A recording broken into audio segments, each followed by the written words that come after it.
Hey kids, I just wanted to pop in and do a little video about what's his name?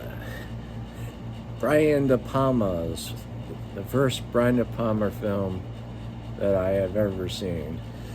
I am not happy with the lighting. Here, let me do that. Okay. Yeah, my older brother was, well, this is 1974. Just recently, within the recent years, which could, for me, could be the last 20 years or maybe even 30, I found out that this movie was in limited release.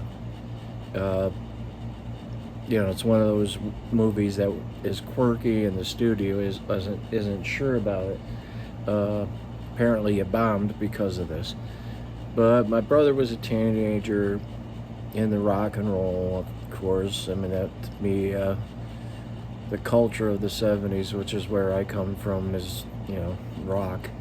So I view it as, rock as my partly as my my culture.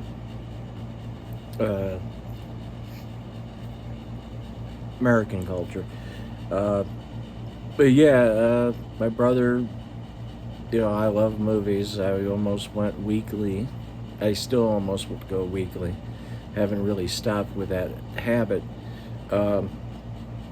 And of course, he was interested in it. I didn't know anything about it. I misread the title.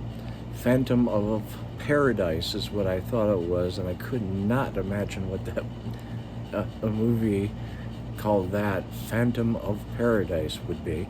But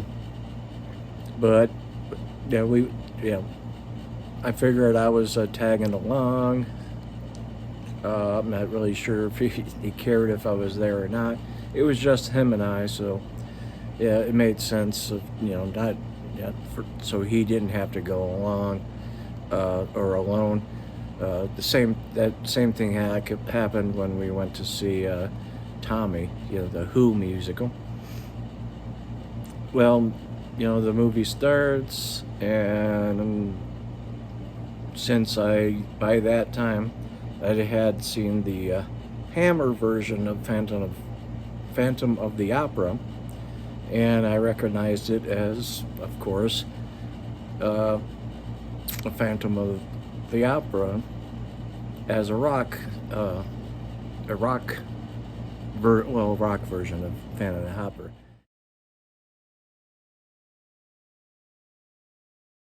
The elements of Faust at that point in my life, I noticed them, but it wasn't part of Phantom of the Opera story.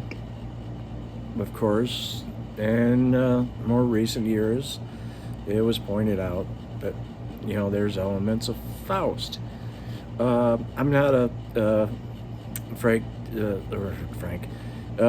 Brian De Palma fan. This is probably one of my favorites of his. I don't own a copy. I never did. It never went down in price with DVDs.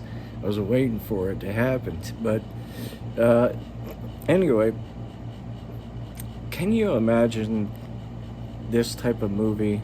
I mean, I had my horror cred by the age 9, maybe even earlier.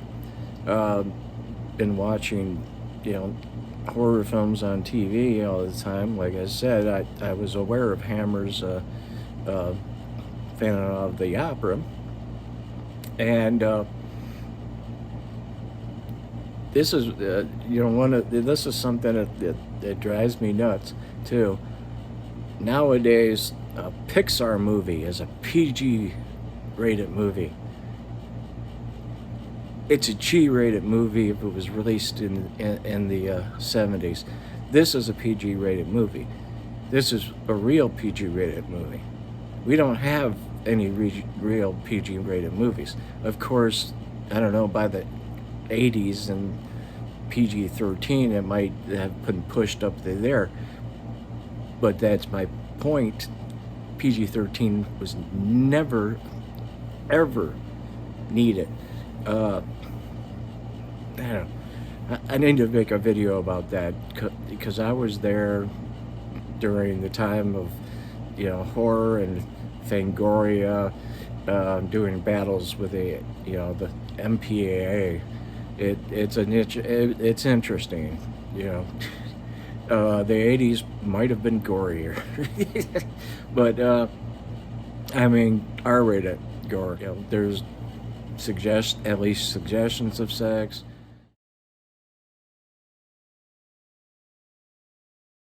And of course, kind of a bloody end of the movie.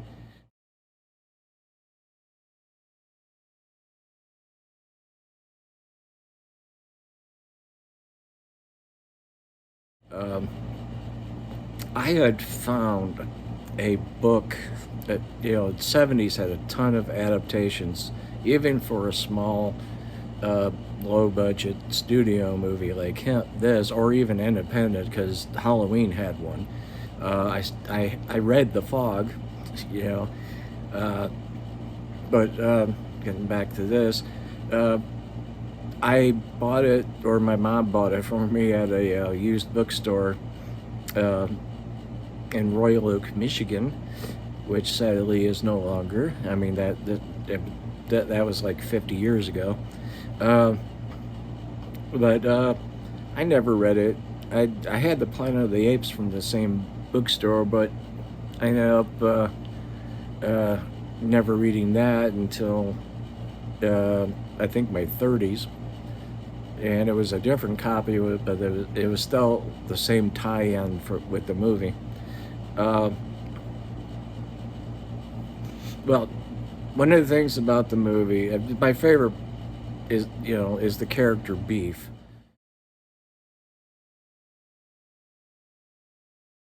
And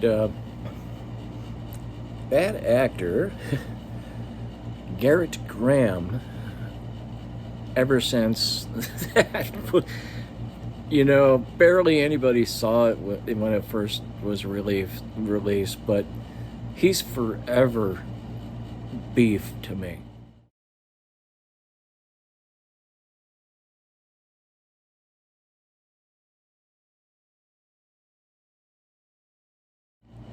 Is like I see him in a movie, hey, Beef's in this. It's never going to end. If I see him in a role that I haven't seen him in, But Beef was my favorite character because he really put in, he put in the humor, And looking at his information, he's viewed as an American stage actor. And he's 75 years old, and he will always be Beef to me. Well, there's a little history with me and Phantom of the Paradise. Until next time, stay safe. Nose I've got it. Bye now.